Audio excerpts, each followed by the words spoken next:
गर्मियों की छुट्टियों का नाम सुनते ही सबसे पहले क्या याद आता है? मुझे तो नानी का घर याद आता है। वो एक ऐसी दुनिया थी जो शहर की भागदौड़ से बहुत दूर, बस प्यार और ढेर सारी शरारतों से भरी हुई थी। तो चलिए आज फिर से उन सुनहरी यादों की गलियों में एक चक्कर लगाकर आते हैं। हमारी कहानी की शुरुआत हर साल माँ की इसी मीठी आवाज से होती थी। और ये सिर्फ कुछ शब्द नहीं थे। नहीं, ये तो पूरे साल भर के इंतजार के खत्म होने का ऐलान था। सच कहूं तो ये सुनते ही आंखों से नींद और शरीर से सुस्ती सब एक पल में 9-2-11 हो जाती थी। और फिर शुरू होती थी घर में असली भागम भाग। फटाफट तैयार होना, जैसे तैसे कुछ खा लेना और बस ये चेक करना कि खेलने का कोई भी सामान, खासकर हमारा बल्ला या कॉमिक्स, पीछे ना छूट जाएं। दिमाग में तो बस एक ही धुन बज रही थी, नानी का घर। और जैसे बस में चढ़ते, सबसे बड़ी और सबसे जरूरी लड़ाई शुरू हो जाती थी खिड़की वाली सीट के लिए। ये छोटी छोटी नोकझोंक सच कहूं तो सफर का सबसे मजेदार हिस्सा हुआ करती थी। आज भी जब याद आता है ना, तो चेहरे पर मुस्कान आ ही जाती है। और जैसे जैसे बस शहर को पीछे छोड़ती जाती, बाहर का नजारा अरे किसी जादू की तरह बदलने लगता। ऊंची ऊंची बिल्डिंग्स की जगह हरे भरे खेत और हवा में वो मिट्टी की सौंधी सी महक घुल जाती थी। बस यही एहसास बताता था कि हम अपनी मंजिल के कितने करीब आ गए हैं। तो बस अब बात करते हैं उस पल की, जब वो लंबा सफर खत्म होता और हम उस दहलीज पर कदम रखते जहां कोई हमारा बेसब्री से इंतजार कर रहा होता था। नाना नानी के मुंह से निकले ये शब्द और उनका वो प्यार भरा दुलार सफर की सारी थकान पता नहीं कहाँ एक पल में गायब कर देता था। ऐसा लगता था मानो हम दुनिया की सबसे सेफ, सबसे महफूज जगह पर आ गए हैं, जहां कोई फिक्र है ही नहीं। और घर में घुसते ही मामी के हाथ का बना वो ठंडा ठंडा मीठा शरबत, अरे वाह, उसकी मिठास तो जैसे आज भी जुबान पर महसूस होती है। वो सिर्फ एक ड्रिंक नहीं था, वो तो नानी के घर के प्यार का पहला स्वाद था।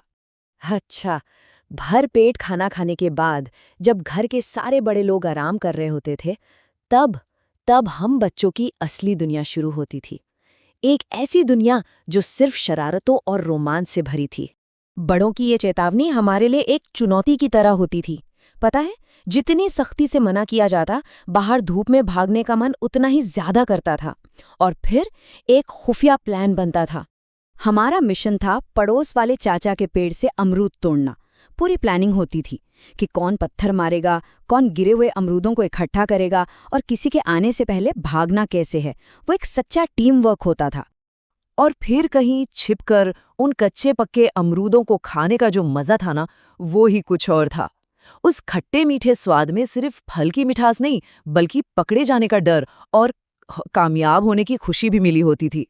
दोपहर की शरारतों के बाद जब शाम होने लगती, तो मामा के साथ खेतों की तरफ निकलना एक और बड़ा एडवेंचर होता था। वो खुली हवा, दूर दूर तक फैली हरियाली, वो थी असली आज़ादी। आम के पेड़ पर चढ़ना और अपने हाथ से एक पका हुआ आम तोड़ लेना, ये किसी जंग जीतने जैसी खुशी देता था। उस आम का स्वाद बाजार से लाए किसी भी आम से कहीं ज्यादा मीठा और रसीला लगता था। लेकिन हाँ, इस आज़ादी की छोटी छोटी कीमतें भी चुकानी पड़ती थीं, जैसे पेड़ पर चढ़ते हुए कपड़ों का फट जाना और फिर घर जाकर माँ की डांट का डर सताना। पर अच्छी बात ये थी कि नाना नानी हमेशा बचा ही लेते थे। दिन भर की गर्मी और खेल कूद की थकान, इन सबको उतारने का सबसे अच्छा तरीका था ट्यूबवेल का वो ठंडा पानी। उस बर्फीले पानी में छलांग लगाना और घंटों तक मस्ती करना एक ऐसी याद है जिसे कभी भुलाया नहीं जा सकता। और फिर जैसे ही दिन ढलता, खेल कूद की भाग दौड़ एक शांत और सुनहरी शाम में बदल जाती थी। ये वक्त होता था पूरे परिवार के एक साथ बैठने का। आंगन में चारपाई पर बैठकर चाय और गर्मा गर्म पकोड़ों के साथ पूरे दिन के किस्से सुनाना। वो हंसी मजाक और बातों का दौर उस शाम को और भी खूबसूरत बना देता था। शहर की लाइटों से दूर नानी के घर का आसमान किसी जादू की तरह लगता था। इतना साफ कि अनगिनत तारे बिल्कुल साफ साफ दिखाई देते थे।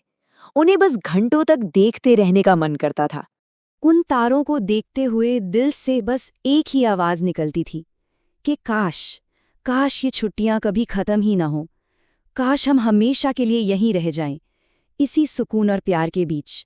ये सिर्फ यादें नहीं है, ये हमारे बचपन का वो खजाना है जिसने हमें बनाया है। ये हमें याद दिलाती हैं कि असली खुशियां कितनी छोटी छोटी चीजों में छिपी होती हैं। जरा सोचिए, अपने बचपन की गर्मियों की वो कौन सी याद है जो आज भी चेहरे पर एक मीठी सी मुस्कान ले आती है।